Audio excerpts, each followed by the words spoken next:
Before all this happens, however, they will seize and persecute you. They will hand you over to the synagogues and to prisons, and they will have you led before kings and governors because of my name.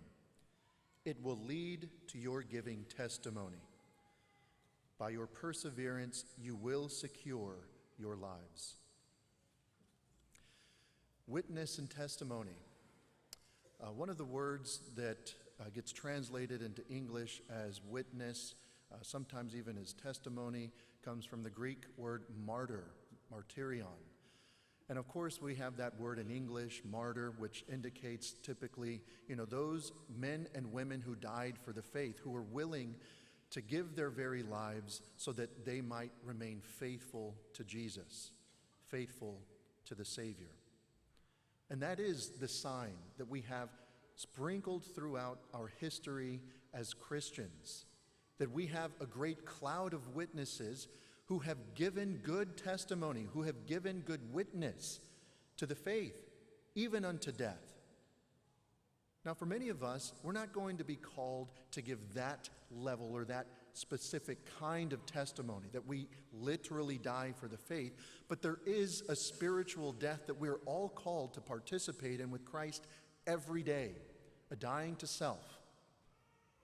Now, the readings that we've been hearing over the recent weeks are all kind of ordered towards what we call in theology eschatology, the final things: heaven, hell, judgment, purgatory.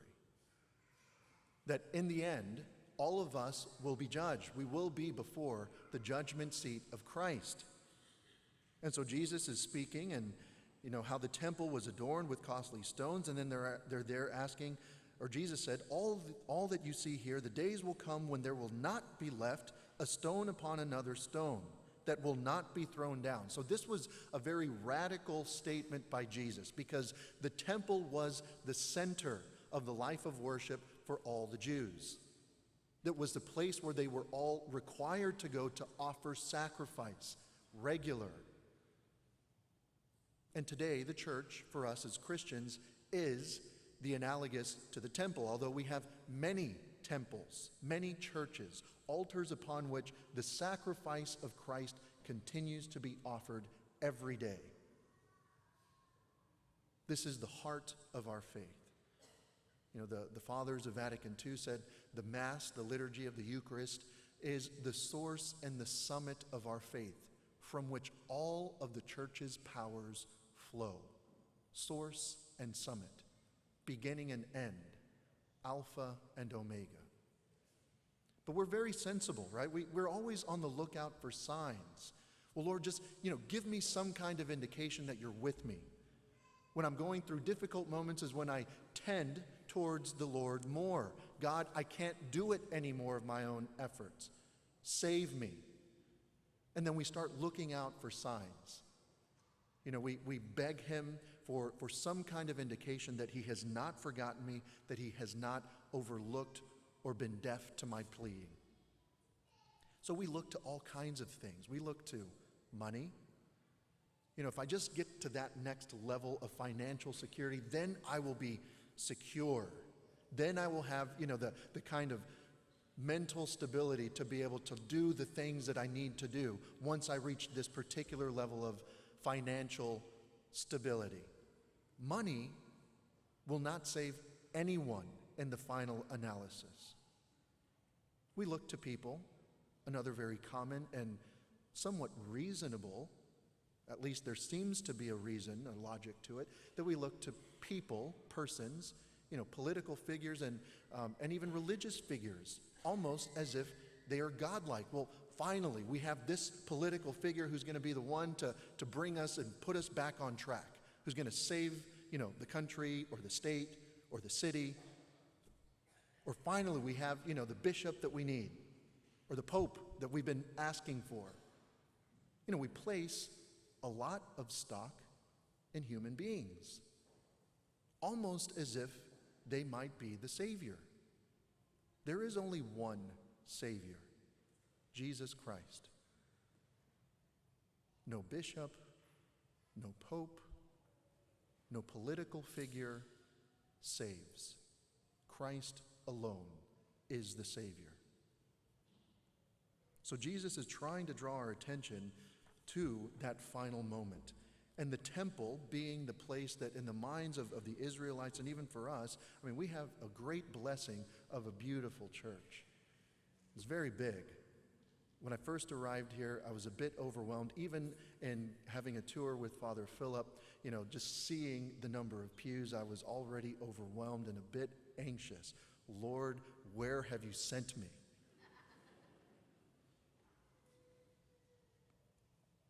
So the temple, the church, of course, is a symbol or a place of encounter.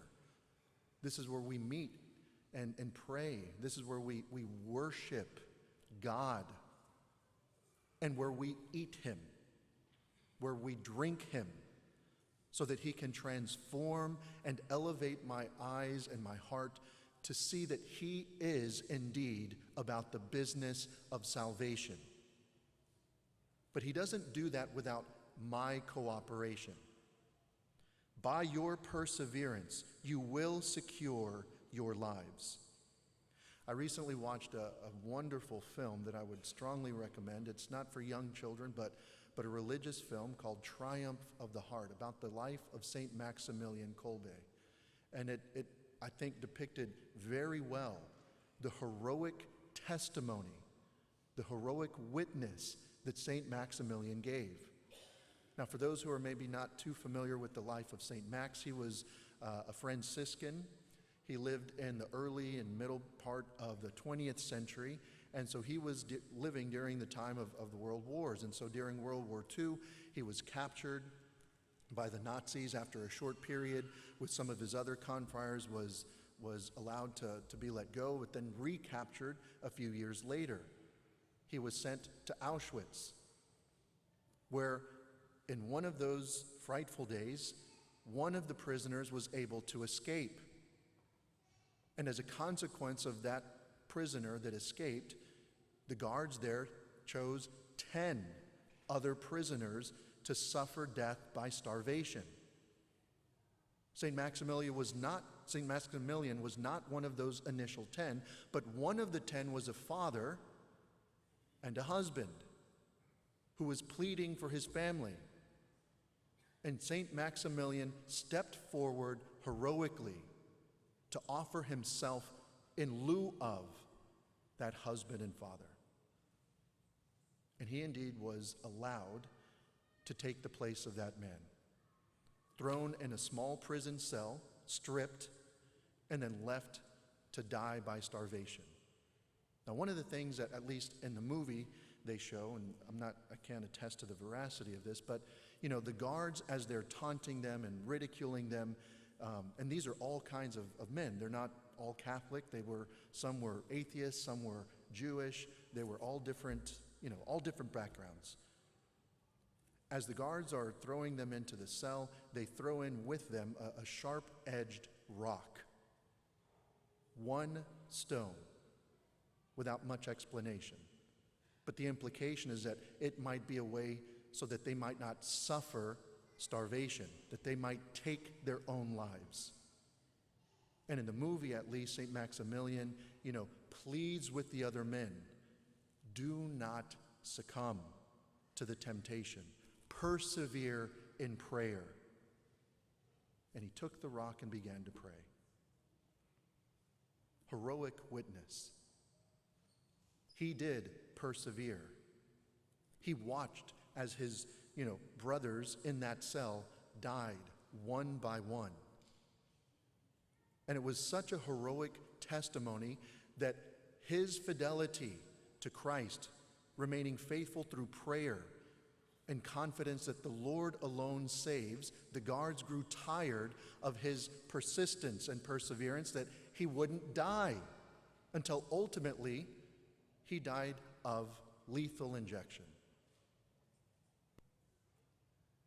Now, St. Maximilian Kolbe's story is one of hundreds, thousands of saints who gave good and true witness to the faith.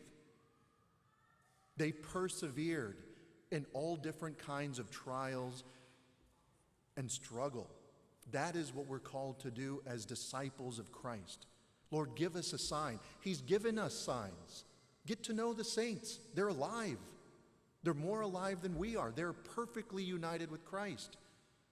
And they're not just kind of lounging around up in heaven.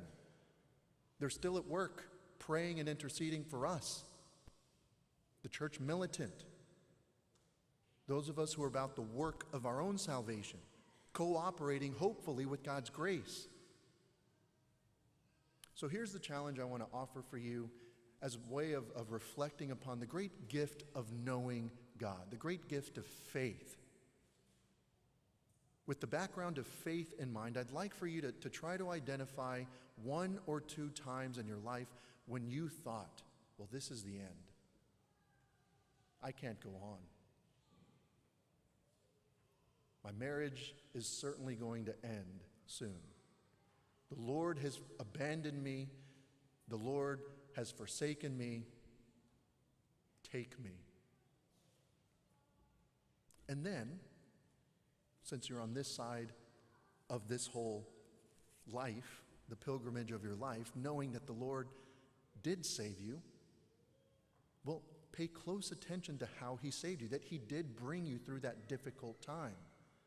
Now, the purpose of this exercise is to recognize, to refocus that God doesn't abandon, that he has saved me time and again, and to glorify him through prayer. Give him thanks for having saved you in your life. And this is an exercise even for some of the children. I mean, I'm sure that there are some children here who might have thought, I can't go on anymore. You know, I did something and now mom and dad are going to kill me. Lord, please take me before mom and dad get to me. I want y'all to try to think of one of those times as well and to give thanks to God that your parents didn't kill you. That God did hear your prayers insofar as giving you the gift of perseverance, to continue on, to not quit. And then at the end of this reflection and review of how God has saved you, be prepared and beg him to give you the gift of perseverance, knowing that he will permit you to go through struggle in the future. He will allow you to be tested. Why? For the purpose of testimony, for the good of giving good witness, so that others might be inspired by your perseverance, that they might also strive to persevere in difficult times. This is not easy work. The Christian life is not a cakewalk. It is challenging. It is demanding. But it is, brothers and sisters, really, in the end, the only life worth living. As a disciple of Christ, as a son of God, as a heroic witness. By your perseverance, you will secure your lives.